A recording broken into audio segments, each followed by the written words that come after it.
Hello বন্ধুরা, কেমন আছো সবাই? আশা করি ভালো আছো। তো আজকে আবারও একটা আমি নতুন রেসিপি নিয়ে চলে এসেছি তোমাদের সামনে। তো আজকে আমি তৈরি করতে চলেছি স্পাইসি পাস্তা রেসিপি। তো দেখুন বন্ধুরা, খুবই সুন্দর একটা রেসিপি। অবশ্যই তোমাদের এই পছন্দ হবে এই রেসিপিটা। তো চলো দেখে নিই। আমরা এখানে প্রথমে নিয়ে নিয়েছি একটা প্যানে আমরা বসিয়ে দিয়েছি গরম জল। এরপরে আমরা দিয়ে দেবো স্বাদ মতন লবণ। লবণটা দিয়ে আমরা হালকা জলটা ফুটিয়ে নেব। জলটা আমাদের ফুটে গেলে এরপরে আমরা দিয়ে দেবো আমাদের যে পাস্তাগুলো ছিল, সেই পাস্তাগুলো আমরা এখানে দিয়ে দেবো। আর হ্যাঁ বন্ধুরা, আমাদের এখানে সামান্য পরিমাণ রিফাইন্ড অয়েল ইউজ করতে হবে, এতে আমাদের পাস্তাটা লেগে যাবে না। তো দেখুন বন্ধুরা, আমরা এখানে দিয়ে দিয়েছি, আমাদের জলটা ফুটতে শুরু করে দিয়েছে। তো জলটা ফুটতে শুরু করে দিয়েছে, এরপরে আমরা এটা দেখে নেবো একবার যে এটা আমাদের হয়ে গেছে কি না। কারণ এটা যদি বেশি নরম হয়ে যায় তাহলে কিন্তু এটা আমরা তৈরি করতে পারবো না।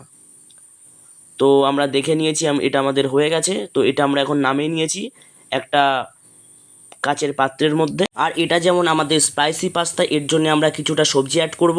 এর জন্য আমরা নিয়ে নিয়েছি প্রথমে একটা গাজর।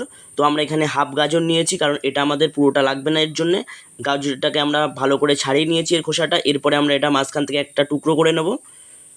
তো দেখুন বন্ধুরা, আমরা এটা মাঝখান থেকে একটা টুকরো করে নিয়েছি। এরপরে আমরা এটাকে ছোটো ছোটো টুকরো করে কেটে নেব। তো বন্ধুরা দেখুন, আমাদের এটা কাটা হয়ে গেছে। তো গাজরগুলো আমরা এইভাবেই পুরোটা টুকরো করে নিয়েছি। এরপরে গাজরটা আমরা একটা পাত্রের মধ্যে তুলে নেব। তো দেখুন, আমাদের গাজরটা একটা পাত্রের মধ্যে আমরা তুলে নিয়েছি। এরপরে আমরা নেব একটা ক্যাপসিকাম। তো আমরা এখানে একটা মাঝারি সাইজের ক্যাপসিকাম নিয়েছি। ক্যাপসিকামটা আমরা একটা মাঝখান থেকে কেটে নিয়েছি। এরপরে আমরা এটা দেখুন এইভাবে ছোটো ছোটো করে টুকরো করে নেব। তো আমাদের ছোটো ছোটো টুকরো করা কমপ্লিট হয়ে গেছে। এরপরে আমরা এটা এইভাবে কুচিয়ে নেব ছোটো ছোটো টুকরো করে। তো দেখুন, এটা এবার আমরা একটা কাচের পাত্রের মধ্যে তুলে নেব।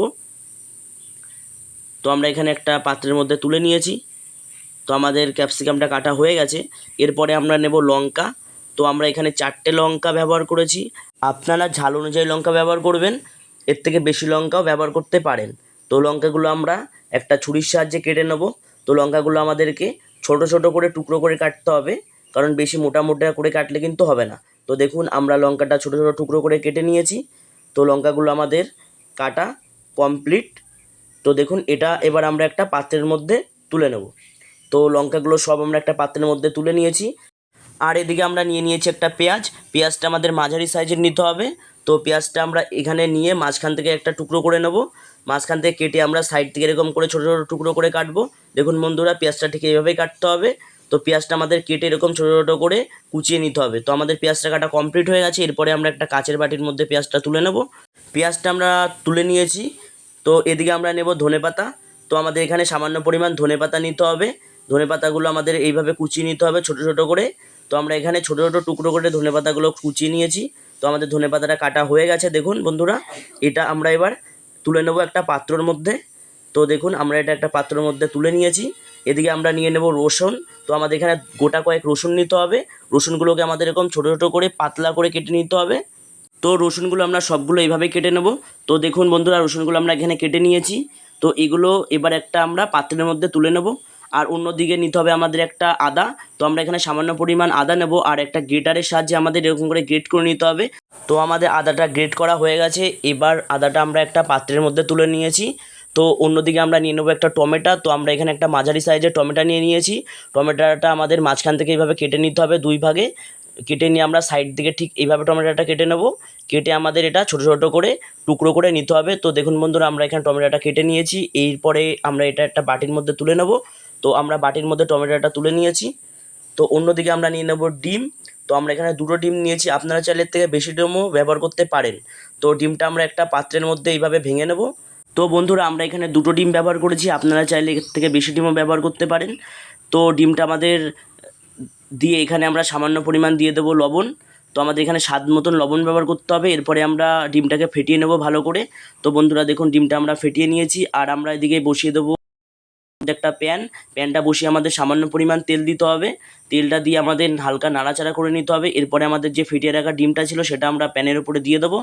প্যানের উপরে দিয়ে ডিমটা আমাদের ভেজে নিতে হবে। হালকা ফ্লেমে আমরা ডিমটা ভেজে নেব। দেখুন, ডিমটা আমাদের ছোটো ছোটো করে টুকরো করে নিতে হবে ভাজার সময়। তো দেখুন আমরা ডিমটা ছোটো ছোটো করে টুকরো করে নিয়েছি। আর অন্যদিকে আমরা বসিয়ে দেবো একটা প্যানের মধ্যে আমরা দিয়ে দেবো তেলটা আমাদের ভালো করে গরম করে নিতে হবে। দেখুন তেলটা আমাদের গরম হয়ে গেছে। এদিকে আমরা আমাদের যে কুচিয়ে রাখা পেঁয়াজটা ছিল সেই পেঁয়াজটা আমরা এখানে দিয়ে দেবো। পেঁয়াজটা দিয়ে আমরা বন্ধুরা দেখুন না ভালো করে নাড়াচাড়া করে নেবো। আর এদিকে আমাদের যে গ্রেট করা আদাটা ছিল আর যে রসুন কুচিটা ছিল সেটা আমরা এখানে দিয়ে দেবো। দিয়ে বন্ধুরা আমরা এটা ভালো করে নাড়াচাড়া করে নিয়েছি। আর এদিকে আমাদের কুচিয়ে রাখা যে গাজরটা ছিল সেই গাজরটা আমরা এখানে দিয়ে দেবো। গাজরটা দিয়ে আমরা ভালো করে নাড়াচাড়া করব। এরপরে আমরা দেবো আমাদের যে কুচিয়ে রাখা কাঁচা লঙ্কাগুলো ছিল সেইগুলো আমরা এখানে দিয়ে দেবো। তো এটা দেওয়ার পরে আমাদের ভালো করে নাড়িয়ে নিতে হবে। আর আমাদের গ্যাসের ফ্লেমটা অবশ্যই আস্তে দিয়ে ভাজতে হবে, নাহলে এটা পুড়ে যাওয়ার সম্ভাবনা আছে। আর এদিকে আমরা দিয়ে দেবো আমাদের ক্যাপসিকাম কুচি। তো ক্যাপসিকাম কুচি আমরা এখানে দিয়ে দিয়েছি। এরপরে আমাদের যে রাখা টমেটো কুচিটা ছিল সেটা আমরা সবটাই দিয়ে দেবো এখানে। তো টমেটো কুচি আমরা এখানে দিয়ে দিয়েছি, দিয়ে আমরা ভালো করে নাড়াচাড়া করে নেব। তো দেখুন এটা আমাদের ভেজে নিতে হবে, এটা আমাদের পুরো ভাজলে কিন্তু চলবে না, এটা হালকা করে আমরা এটা ভেজে নেব। তো আমাদের এখানে ভাজা প্রায় কমপ্লিট হয়ে গেছে। আর এদিকে আমরা দিয়ে দেবো আমাদের যে পাস্তাটা ছিল, আমরা যে পাস্তাটা জল থেকে তুলে ঝরিয়ে রেখেছিলাম সেই পাস্তাটা আমরা এখানে দিয়ে দেবো সবটাই। তো পাস্তাটা আমরা এখানে দিয়ে দিয়েছি, পাস্তাটা দিয়ে আমাদের এটা ভালো করে নাড়াচাড়া করে নিতে হবে। তো দেখুন বন্ধুরা পাস্তাটা আমরা ভালো করে নাড়িয়ে নিচ্ছি। আর পাস্তাটা যখন করতে হবে তখন আমাদের গ্যাসের ফ্লেমটা অবশ্যই কিন্তু আস্তে দিয়ে করতে হবে। তো এদিকে আমরা দিয়ে দেবো স্বাদ মতন লবণ, কারণ সিদ্ধ করার সময় আমরা লবণ দিয়েছিলাম, লবণটা আমাদের দেখেই দিতে হবে।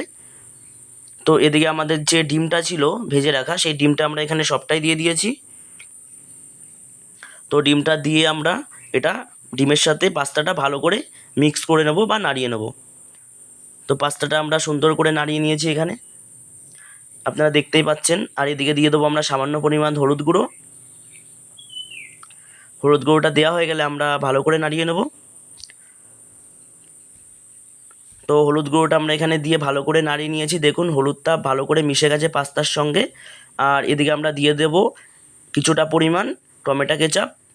তো টমেটো কেচাপটা দিলে এর টেস্টটা বাড়িয়ে তুলবে, এর জন্য আমরা টমেটো কেচাপটা এখানে দিয়ে দেবো।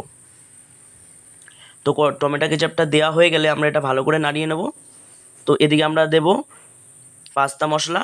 আর এদিকে আমাদের কুচিয়ে রাখা যে ধনেপাতাটা ছিল এটা আমরা দিয়ে দেবো। তো বন্ধুরা আমাদের প্রায় পাস্তাটা তৈরি হয়ে গেছে। আমাদের এই স্পাইসি পাস্তাটা খুবই সুন্দর খেতে আর খুবই একটা টেস্টি খাবার।